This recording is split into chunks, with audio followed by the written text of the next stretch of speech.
Argentine ফুটবলের এক উজ্জ্বল নক্ষত্র অ্যাঞ্জেল ডি মারিয়া, মাঠের রাজা, প্রতিপক্ষের ভয় এবং ভক্তদের প্রিয়। সময়ের স্রোতে তার মতো প্রতিভাবান খেলোয়াড়ও অবশেষে বিদায় নেয়। ডি মারিয়ার বিদায়ের প্রাক্কালে আমরা ফিরে তাকাবো তার বর্ণাঢ্য ক্যারিয়ারে।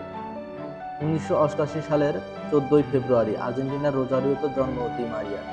ছোটবেলা থেকেই ফুটবলের প্রতি তার ছিল অসীম ভালোবাসা। রোজারিওর সেন্ট্রালের হয়ে পেশাদার ক্যারিয়ার শুরু। এরপর ইউরোপের বিভিন্ন বড় বড় ক্লাবে খেলে তিনি হয়েছেন বিশ্বমঞ্চের উজ্জ্বল নক্ষত্র। বেনফিকায় উত্থান, রিয়াল মাদ্রিদের চ্যাম্পিয়ন্স লিগ জয় এবং ম্যানচেস্টার ইউনাইটেডের সংগ্রামের পর প্যারিস সেন্ট জার্মেইতে নতুন করে নিজেকে প্রতিষ্ঠা করেন।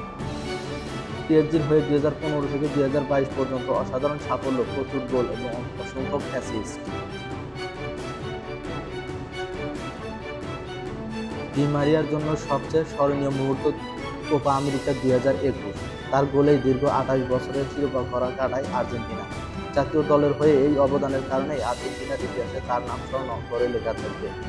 এখন অবসরের কালে তিনি ফুটবলকে বিদায় জানাতে প্রস্তুত।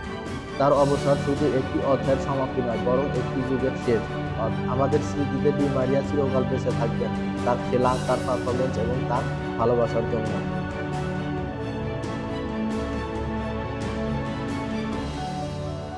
তার ক্যারিয়ার সম্পর্কে তিনি বলেছিলেন, ফুটবল আমার জীবনের সবকিছু। আমি কৃতজ্ঞ প্রতিটি মুহূর্তের জন্য।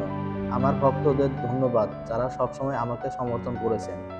অ্যাঞ্জেল ডি মারিয়া, আপনি ছিলেন, আছেন এবং থাকবেন লক্ষ কোটি আর্জেন্টাইন ভক্তদের হৃদয়ে।